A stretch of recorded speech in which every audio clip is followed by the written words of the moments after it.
2009 সালের 25 ফেব্রুয়ারি বিডিআর বিদ্রোহ হয়। পিলখানার সেই বিদ্রোহে বিডিআর সদস্যদের হাতে বাহিনীর মহাপরিচালক শাকিল আহমেদ ও 57 জন সেনা কর্মকর্তা সহ 74 জন নিহত হন।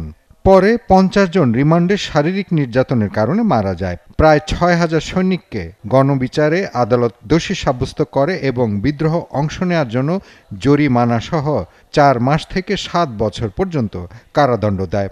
5 নভেম্বর 2013 সালে ঢাকা মহানগর দায়রা আদালত 152 জনকে মৃত্যুদণ্ড ও 161 জনকে যাবজ্জীবন কারাদণ্ড দেয়। ঘটনার 15 বছর পর শনিবার নিহত কর্মকর্তাদের স্বজনরা সংবাদ সম্মেলনে জানান, আগের বিচার প্রক্রিয়া সঠিক ছিল না, কারণ প্রকৃত অপরাধীরা তখন রাষ্ট্র পরিচালনায় ছিল। পিলখানায় নিহত হওয়া 57 সেনা ও 17 জন সাধারণ নাগরিক হত্যায় শেখ হাসিনা, ফজলিনুর তাপস সহ আরও অনেকেই সরাসরি জড়িত।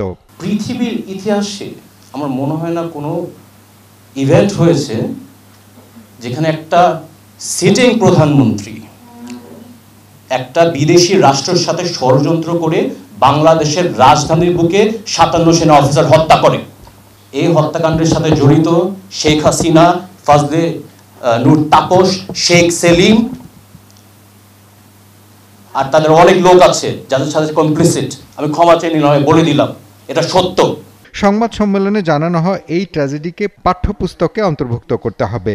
নিরাপরাধ চাকরিচ্যুত সেনা সদস্যদের চাকরি ফিরিয়ে দেওয়া সহ মুক্তির দাবি ওঠে সংবাদ সম্মেলনে। আমরা বিশ্বাস করি যে জুডিশিয়াল ইনকোয়ারি কমিশনের যে ইনভেস্টিগেশন, সেই ইনভেস্টিগেশনে এনাদের নাম বেরিয়ে আসবে, কারণ এনাদের নামটা তো আসলে আপনাকে এই কেসের সাথে অন্তর্ভুক্ত করতে হবে। কথা নেই আমি তো গিয়ে একটা ফৌজদারি একটা মামলা ঠুকে দিতে পারি না তাদের নামে, তাই না? এই কেসের সাথে তো তাদের সম্পৃক্ততা থাকতে হবে। এছাড়া বিডিআর বিদ্রোহে প্রকৃত রহস্য উন্মোচনের জন্য তদন্ত কমিশন গঠনেরও দাবি জানানো হয় সংবাদ সম্মেলন থেকে। মহিম মিজান, 71, ঢাকা।